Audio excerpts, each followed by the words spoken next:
Hello everyone, good evening. Welcome to our channel fine arts with Meetu and our group Navneet Pathshala में आपका स्वागत है बहुत बहुत।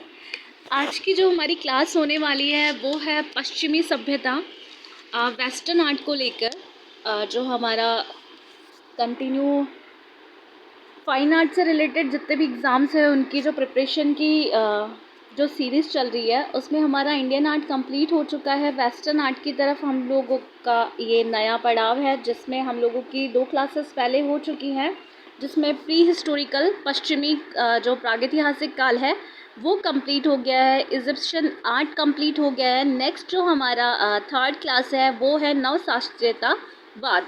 तो न्यू जो क्लासेस में है हम उसके बारे में बात करेंगे कि कब ये बहुत इम्पोर्टेंट टॉपिक है। यहाँ से बहुत सारे ऐसे सवाल आते हैं, ज़्यादा नहीं बट हम बात करें तो मोस्ट इम्पॉर्टेंट कुछ पेंटिंग्स और कुछ कलाकार के बारे में पूछा जाता है। तो ज़्यादा डीप में यहाँ से क्वेश्चन नहीं बनता है जितना भी हम लोगों ने ऑब्ज़र्व किया है पेपर्स को देख के, लेकिन फिर भी हम लोग थोड़ा डिटेलिंग में पढ़ेंगे क्योंकि आने वाले एग्ज़ाम में हम लोग इतना गैस नहीं कर सकते, लेकिन जो मेन है उन पर थोड़ा सा पॉइंट डालेंगे और बाकी हम कंटिन्यू करते रहेंगे। तो हम लोग बात करते हैं, यहाँ से शुरुआत करते हैं नवशास्त्रीयतावाद की। किस तरीके से शुरुआत मानी जाती है और कहाँ से इसका उद्भव हुआ था। तो न्यू क्लासिज्म की अगर मैं बात करूँ, नवशास्त्रीयतावाद, ओके, इसका जो टाइम पीरियड है वो है मेनली, अगर मैं लेटर्स में बात करूँ, फिगर में बात करूँ तो 1750 से 1850, ठीक है, 1750 से 1830 ईस्वी, ठीक है, ये यहाँ का टाइम पीरियड मान सकते हैं। 18वीं शताब्दी के अंत और 19वीं शताब्दी के शुरुआती दौर में, ठीक है, यहाँ की कला की शुरुआत मानी जाती है। किस तरीके से कौन कौन से फील्ड में हमको नियो क्लासिज्म नवशास्त्रीयवाद का जो प्रभाव है वो देखने को मिलता है। शुरुआत में कला, साहित्य, संगीत और वास्तुकला में एक पश्चिमी सांस्कृतिक ये आंदोलन के रूप में हमें देखने को मिला, जो प्राचीन ग्रीक और रोम की कला और संस्कृति से प्रेरित था। मतलब यहाँ जो इन्होंने इंस्पिरेशन ली, यहाँ के कलाकारों ने ये ग्रीक और रोम की जो कला थी वहाँ से इंस्पायर्ड हुए। मेनली 18th सेंचुरी में फ्रांस, ठीक है, फ्रांस में हम लोग यहाँ की शुरुआत मानते हैं। यहाँ नवशास्त्रीयतावाद के बारे में कुछ और जानकारी हम लोग कंटिन्यू करेंगे। प्रेरणा की बात कर ली है हम लोगों ने।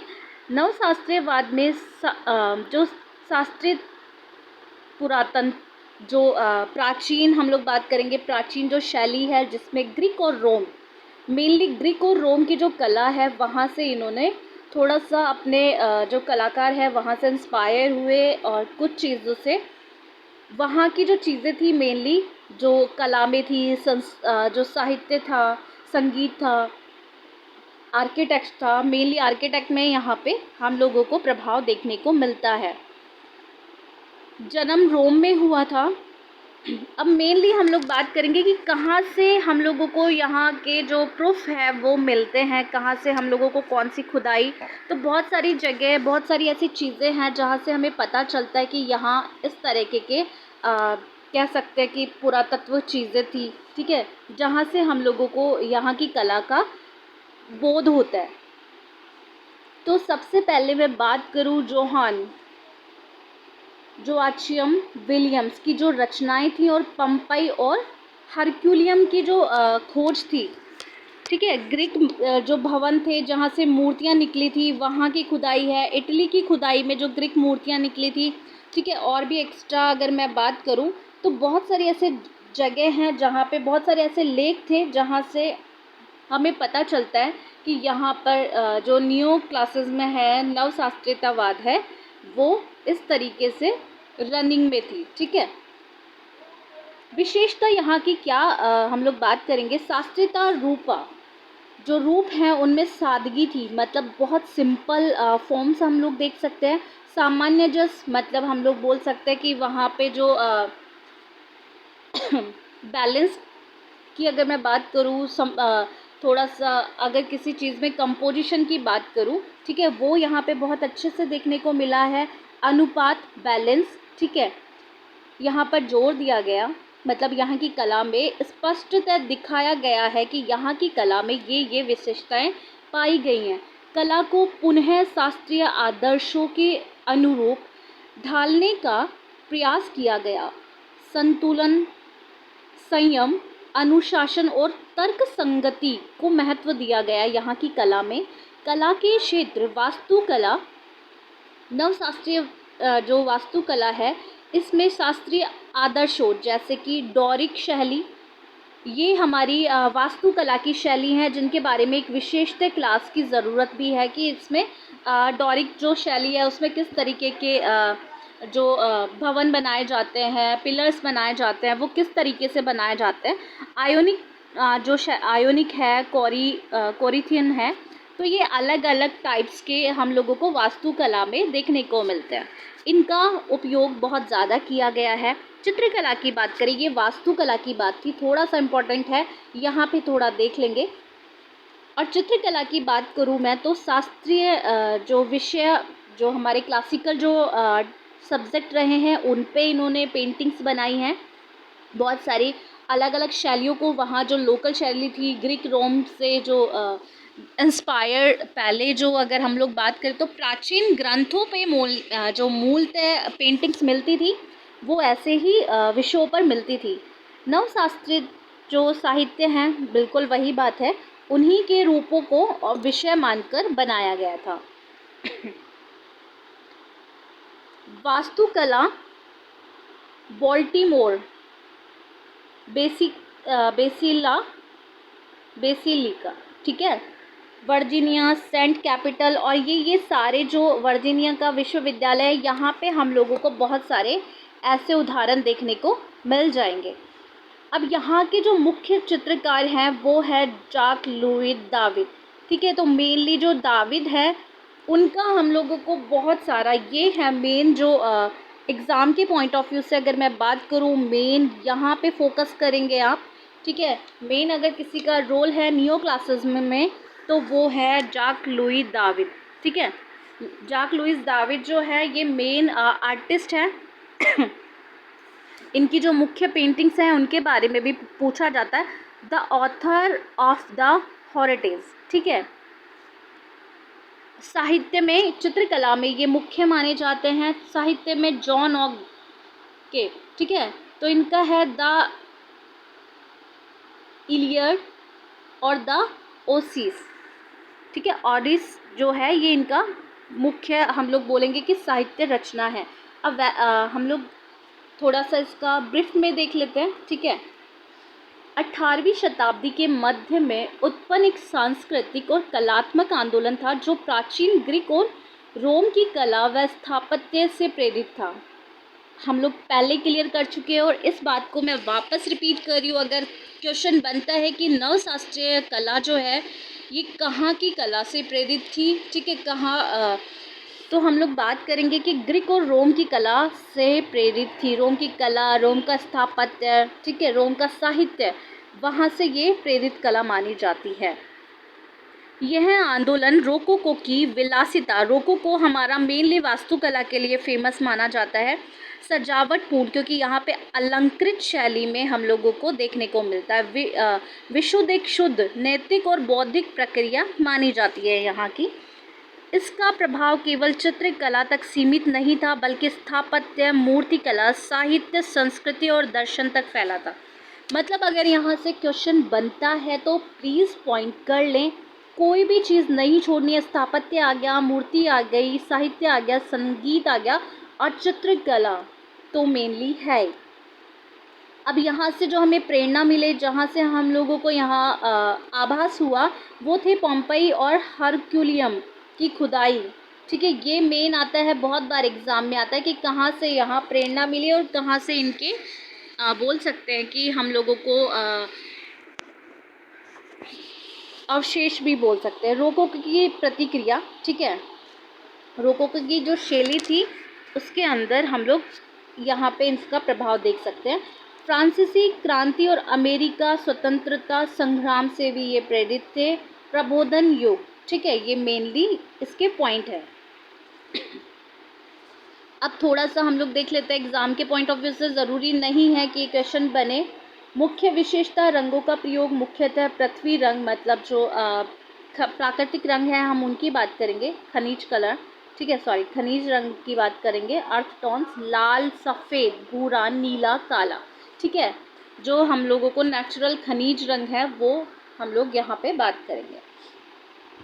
मुख्य कलाकार और उनकी कृतियों की हम लोग बात करें, मेनली मैं यहाँ पे फोकस करूँगी जैक लुई दाविद पे, ठीक है, जो नियो क्लासिज्म के मुख्य चित्रकार माने जाते हैं, जिनका जन्म पेरिस में हुआ था, ठीक है, पेरिस में पॉइंट कर लेना, पेरिस में इनका जन्म हुआ था 30 अगस्त 1748, ठीक है, पेरिस के ये थे और 30 अगस्त 1748 में इनका जन्म हुआ था। तो हम लोग अगर मेनली अगर मैं इनकी बात करूँ थोड़ा सा डिटेलिंग में, क्योंकि बहुत बार क्वेश्चन पूछ लिए जाते हैं, मेन कलाकार माने जाते हैं। बचपन में ही इनके पिता की मृत्यु हो गई थी, जो दाविद थे, और इन्होंने अपने चाचा के साथ में रहकर मतलब जीवन व्यतीत किया, क्योंकि पिता की मृत्यु के बाद इनकी माँ ने इनको चाचा के पास छोड़ दिया था। इनके चाचा जो थे मेनली आर्किटेक्चर थे, ठीक है, इसी पे जो दाविद का जो प्रभाव आया है वो यहीं से शुरू हुआ, क्योंकि इनके जो चाचा थे वो भी कलाकार थे। लेकिन जो दाविद थे उनको पहले से प्रॉब्लम थी, ट्यूमर प्रॉब्लम, ठीक है, फैकल जो ट्यूमर प्रॉब्लम थी उसकी वजह से उनको बोलने में थोड़ी परेशानी थी। लेकिन उसके बाद में भी उन्होंने अपनी जो कला में पढ़ाई है, ठीक है, यूनिवर्सिटी ऑफ पेरिस में उन्होंने दाखिला लिया, ठीक है, कंटिन्यू वो पढ़ाई करते गए। और उस मेनली अगर मैं बात करूँ तो इनके जो गुरु थे, ठीक है, वो थे फ्रांसवा ब्रूशे, ठीक है, ये ब्रूशे के ये शिष्य माने जाते हैं। तो ये बहुत इम्पोर्टेंट है कि किसके शिष्य हैं, ब्रूशे, ये भी बहुत अच्छे कलाकार माने जाते हैं, ठीक है। ब्रूशे जो हैं वो रोकोको शैली के कलाकार हैं। इसी की वजह से उनकी जो कला है उन पे जो लीडरशिप उन्होंने की थी उनकी, तो इसी वजह से उनका प्रभाव जो दाविद है उनके ऊपर हम लोगों को देखने को मिलता है, ठीक है। अब हम लोग बात करेंगे कि ये इस वजह से रोकोको शैली से भी प्रभावित माने जाते हैं। ग्रीक कला का इन्होंने अध्ययन किया तो ग्रीक का प्रभाव भी इनको देखने को मिलता है। और बाद में इन्होंने प्री द रोम की इनको छात्रवृत्ति, मतलब जो स्कॉलरशिप है वहाँ पे मिली थी, तो ये उन्होंने वहाँ का विज़िट भी किया, तो इसलिए रोम की जो कला है वहाँ ऑब्ज़र्व किया उन्होंने, और वहाँ की कला का प्रभाव भी अपनी चित्रकला में ये लाने लगे। और इनका मानना है कि इन्होंने जो सबसे इम्पोर्टेंट जो चित्र बनाया था, सबसे इम्पोर्टेंट अगर मैं बात करूँ यहाँ इसके बाद में मैं दे सकती हूँ 1785 में, यहाँ थोड़ा सा लिखा हुआ नहीं है, होरेशिए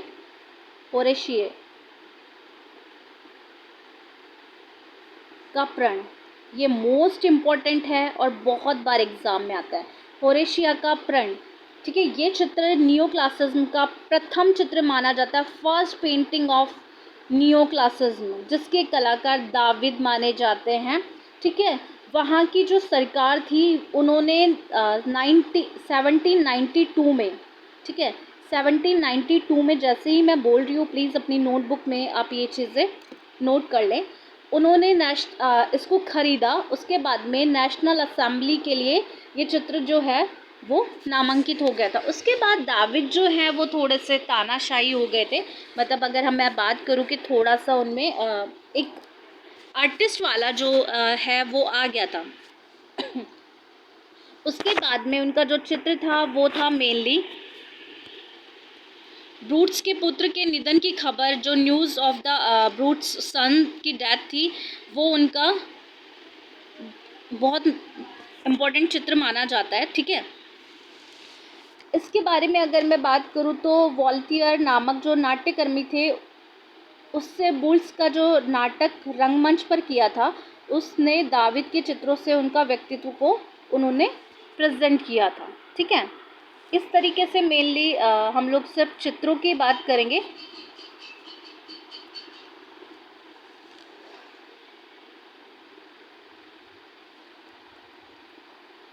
ओके, हाँ, ये फिर उसके बाद में जो इम्पोर्टेंट चित्र हैं 1784 में देशभक्ति और कर्तव्य, नैतिकता का आदर्श और नाटकता का प्रतीक। ठीक है, ये भी इम्पोर्टेंट हैं, इसके बारे में मैं अभी बात करूँगी। उसके बाद में हम दाविद को थोड़ा सा और देखते हैं।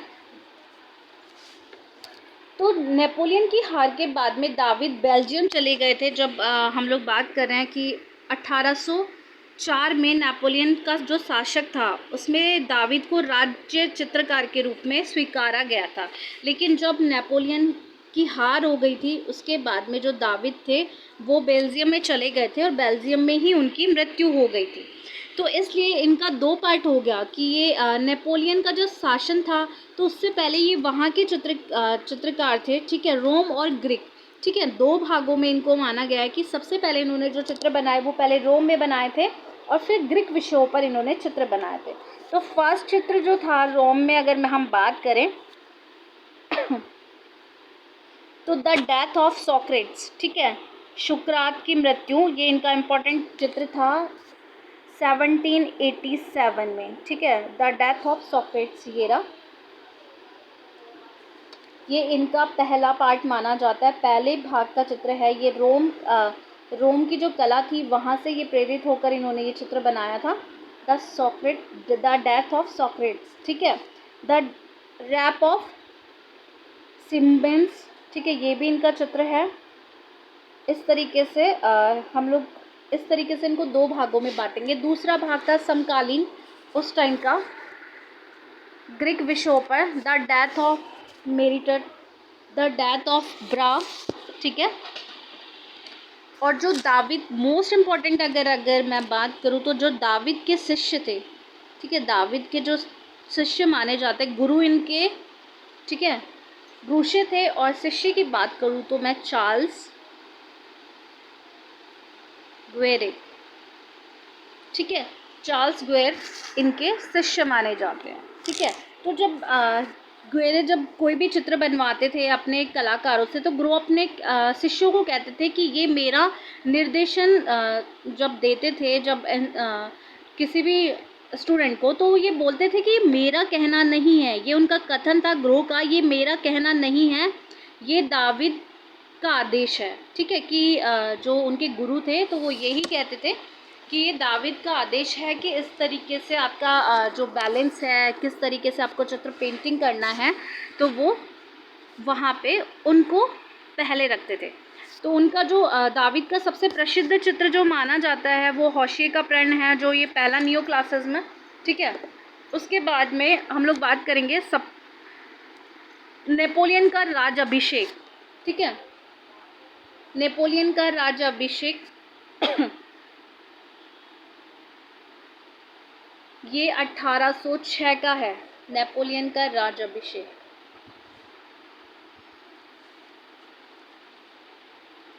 अगर आपको कोई भी अगर समझ नहीं आ रहा है कि कोई भी पेंटिंग या फिर किसी भी चीज़ में आपको डाउट होता है तो आप कमेंट करके भी मुझे बता सकते हैं। ठीक है, राज्य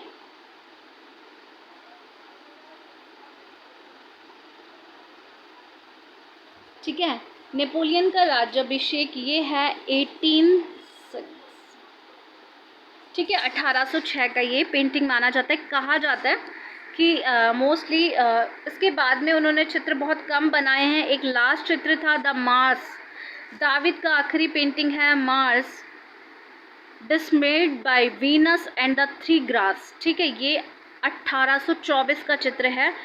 इसके बाद में इस चित्र को बनाने के बाद में उन्होंने यही कहा था कि ये मेरा अंतिम चित्र है, मैं स्वयं को पूरी तरह उतारना चाहता हूँ, इससे मैं अपने पूरे 75 वर्ष देना चाहता हूँ, इसके बाद कभी ब्रश नहीं उठाऊँगा। ठीक है, तो ये जो पेंटिंग है मैं एक बार आपको वापस से यहाँ पे कर रही हूँ, तो प्लीज़ एक बार मेंशन कर लेना अपने नोट्स में, the mass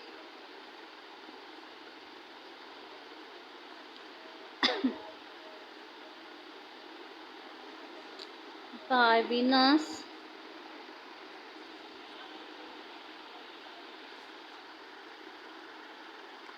and the three grass. ठीक है, ये इनका लास्ट पेंटिंग था। इसके बाद में दाविद का मानना था कि वो कभी ब्रश नहीं उठाएंगे। ठीक है, उसके बाद में अब इतना इम्पोर्टेंट नहीं है बट फिर भी हम लोग देख लेते हैं।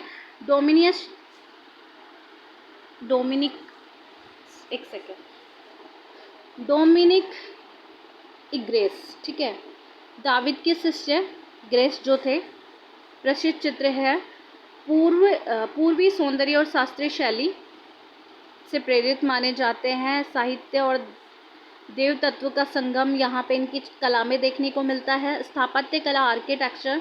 ठीक है, मुख्यतः यहाँ के स्तंभ त्रिकोणीय छत और सादगी भरे मुखौटों से प्रेरित माने जाते हैं। प्रमुख रचना पेरिस में पैंथोन। ठीक है, the white house America, US Capitol, Washington DC sculpture. यहाँ पे हम लोग यहाँ की जो नियो क्लासिज्म के जो उदाहरण हैं वो यहाँ देखने को मिलते हैं। एंटोनिया केनावा। ठीक है, यहाँ ये मोस्टली मूर्ति कला के जो मुख्य कलाकार हैं हम उनकी बात करें ये। और ये जो फेमस स्कल्पचर या फिर बात करें